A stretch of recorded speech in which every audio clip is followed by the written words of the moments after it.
What's up, guys? Gun here. I hope this video finds you well. In today's video, I'm going to be telling you guys about 5 of my favorite waiver wire pickups this week. Got the teams, players, and positions that I'm going to be seeking the most in season-long fantasy, and I definitely think you guys should consider these names and positions as well. And then maybe at the end, I'll give you a couple of stash options that I'm definitely very privy to. So if your team is stacked, but you got some room on your bench and you're cool with stashing a couple of names for the future, there's maybe 2 guys I want to discuss there. First of all, I'm Gun. If you guys are new to the channel, help me out, man. Hit that subscribe button, hit that thumbs up, and leave a comment. And if you help me, I'll help you. Every Monday, we're giving away 20 bucks via PayPal on the channel. So every video we posted this week, if you guys are subscribed and you're hitting thumbs up and you leave a comment, every comment will actually get you 1 entry into the Streamlabs PayPal giveaway. We just gave away 20 bucks today to Daniel. So if you guys think that could be you next week, just participate, have some fun, help grow the channel. I'm hustling, so I need you guys to give me a little push into that YouTube algorithm. And yeah, a great comment concept here is let me know who you guys like as waiver wire pickups in your season long today, and then who you don't like. Who are some fades here? There's some poor performances in week 1, got us ready to trade, maybe some sell high positions. I'm very open to ears. If you guys want to continue the conversation, twitter.com/GundackerSports. And if you guys are season long players, you don't play daily, DraftKings, FanDuel, try it, man. It's like season long except every weekend, and there's tons of content right here on this channel to get you cranked up. And if you hit that pinned comment below, you guys will actually get some bonuses by using my links over on DraftKings and FanDuel. All right, let's go 5 picks here. Let's go English. Let's get into 5 picks here. Pick number 1 today. This guy is under 1% owned. And everything I looked at, he's 0.5% owned on ESPN season long. And that's just way too low. So this has to be one of the beasts of the week when it comes to waiver wire pickups. That's a Logan Thomas, tight end for the Washington football team. Tight end. Some of you guys that watch college football, you might be like, I remember that name. Wasn't it? No, that was the quarterback for Virginia Tech. He now has been converted to a tight end. He led the Washington football team with 8 targets against the Eagles. He caught just 4, but one of them was for a touchdown. Stay with me. He played 74% of snaps, 86% of those he ran a route, and he was targeted on 26% of those routes run. Only 5 tight ends ran a higher percentage of routes on a quarterback drop back this week. Mark Andrews, Hayden Hurst, George Kittle, Darren Waller, Travis Kelce. Those are names that you want associated with your fantasy tight end, right? Travis Kelce, Darren Waller, George Kittle, Mark Andrews, so give me Logan Thomas in every league I can possibly get him in. I know one game, 1 week is not worth overreacting to, but we all have a spot somewhere to take a gamble on a tight end spot, because tight ends is 6 or less elite options at the position every year, and he's certainly one of them.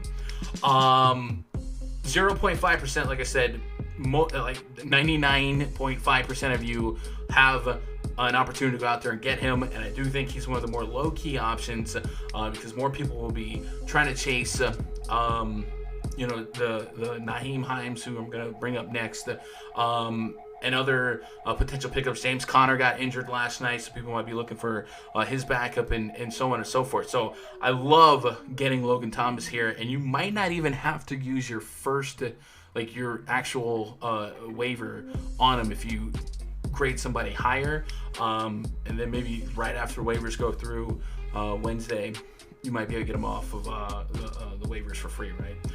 Let's move on to the next pick here. Los Angeles Rams running back Malcolm Brown. He's only 7.9% owned in ESPN leagues right now. Another case of I don't want to overreact to week 1, and I'm not prioritizing Malcolm Brown in a situation that could change week to week with Cam Akers, with Darrell Henderson lurking. But Brown looked like the guy for the Rams on Sunday night. He had 18 carries for 79 yards, 2 touchdowns, and he was not only the goal line back, he had every goal line carry. One of them went for a touchdown, but he was on the field for 16 third down snaps. That's very intriguing to me. He looked very dynamic and looked like the successor to what Todd Gurley was in that one breakout year early on. So again, he's a guy that, as Henderson and Akers get healthier, could fall back. But if you're hurting for running back, maybe you're a Marlon Mack owner or something like that, and you don't have Taylor or a shot at Hines, go look at Malcolm Brown. And if we're going to stick with the running back theme, I want to talk about the Jacksonville Jaguars running back, James Robinson. He's owned in 29.1% of ESPN leagues right now, so he's not quite unheard of, but this is more of a volume play. There was lots of guessing last week on what the Jags running back situation would be after they released Leonard Fournette. But James Robinson literally had every running back carry for the Jags on 68% of offensive snaps, and he flashed a little catch and shoot ability where he took his lone reception for 28 yards.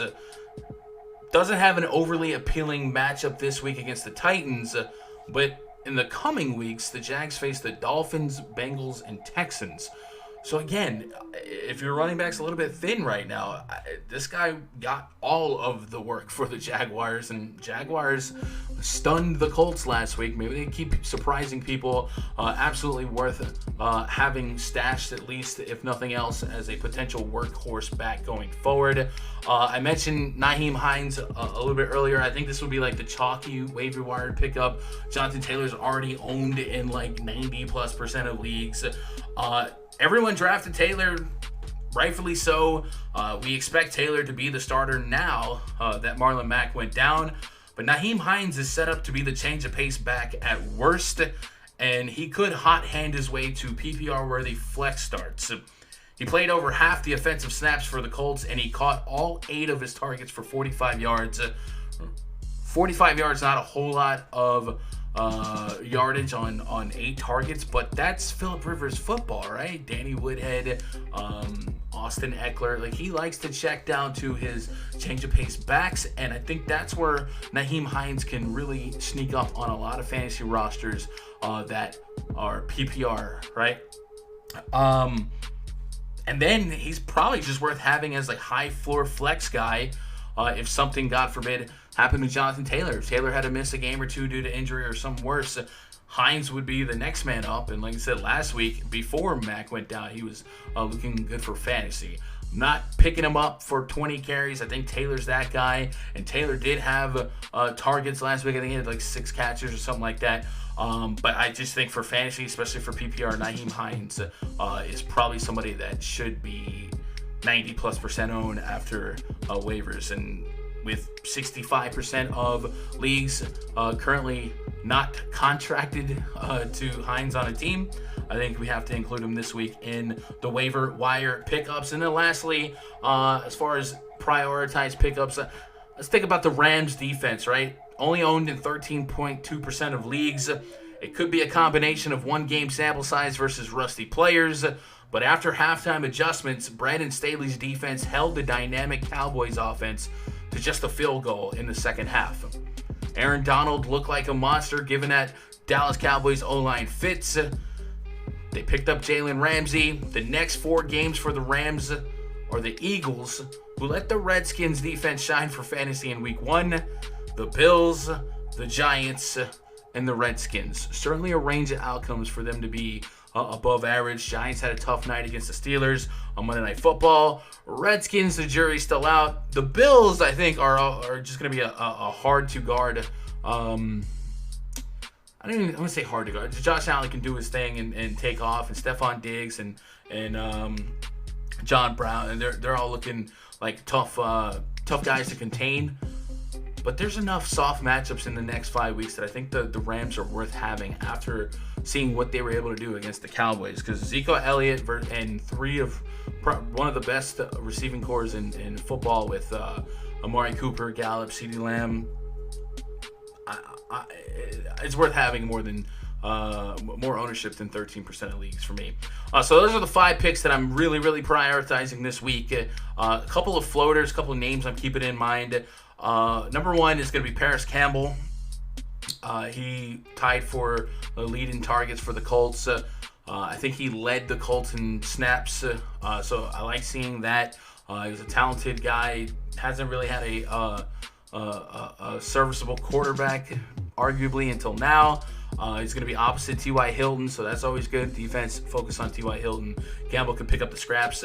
And then looking at the Packers, Alan Lazard had more snaps and an opportunity, and then Marquez Valdez-Scantling was 2 dropped catches from a massive day against the Vikings.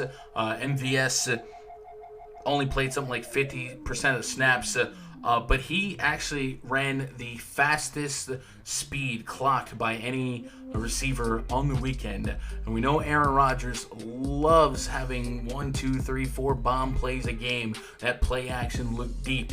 And as teams start paying more and more attention to Davante Adams, I think MVS is going to be that dynamite explosion guy. And his speed and quickness can get him there. I think if you're a safety guy, Alan Lazard looks like the snaps are in his favor, but I definitely think you're going to see a lot of MVS big-time plays coming this season. Love the metrics that we saw from Next Gen Stats in game number 1. So that's what I got.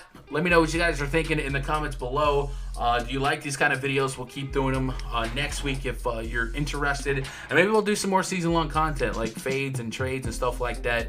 I'm open to whatever you guys are thinking. I appreciate you guys stopping by. Be sure to look for more fantasy football content for the daily spectrum right here at the Gundacker Gaming channel. Until next time, good luck. God bless and go win some money.